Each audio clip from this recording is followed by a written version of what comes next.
I basically had to fight to do everything I do. Like I had to work extra hard to, like in order to snowboard, I have to work extra hard. In order to play guitar, I have to work extra hard. My hands don't function right, so it makes life a lot harder. And even getting to college, I have to, like just to get to college is about 30 minutes away. I have to travel 4 hours in order to get 30 minutes away, 45 hours to get 30 minutes away. So it's made life a bit of a challenge.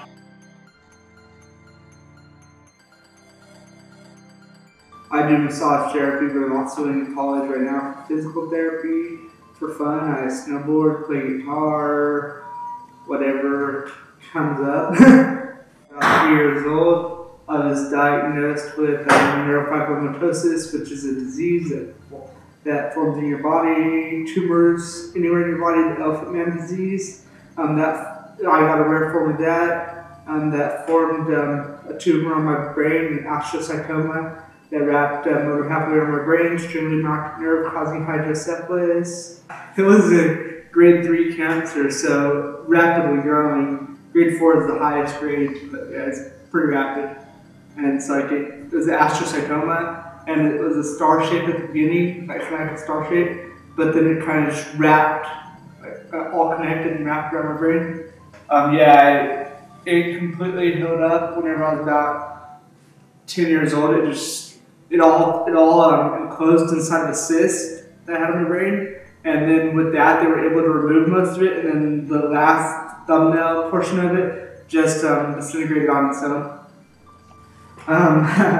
Optic atrophy. My vision was around 2400. My peripheral. I have no peripheral really. This eye right here has peripheral, but the focus is a little off. Nystagmus caused by that, shaking of the eyes. My hands were affected, the way I walked was slightly affected, my speech was slightly affected, but they basically gave me no treatments for my eyes, nothing like that. I haven't had chemotherapy since I was young, so all that stuff's in the past, so no treatment since I was about 9, 10 years old. No, I was talking to my neurologist, and she said possibly in about 10 years they'll have something, but she wasn't sure, and that was about 5 years ago. And after that, I'm like, forget it, they have to have something. So I started researching it on my own, and I found stem cell, but I tried calling Australia and a couple other places, but they said that they weren't operating on optic nerves yet. And so I kind of gave up on it for about 2 years, and I was in Colorado snowboarding last year, and I heard this girl mention she was trying to find stuff. So I'm like, yeah, I'll give it a second chance. So I went home and I started searching stuff on the internet, and I came up with this place eventually.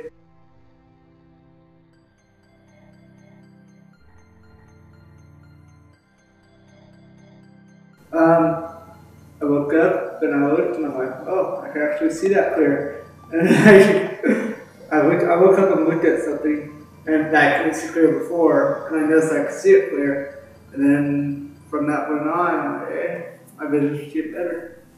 For example, say I'm sitting at my computer with my huge font. I could actually sit back from the computer screen quite a bit, where before I would sit up pretty close. Or while I'm running at the gym, because I work at the gym over here, usually I'd have to get pretty close to read the time on the treadmill, because treadmills are horrible. But now I just sit back and run normal, like see the time.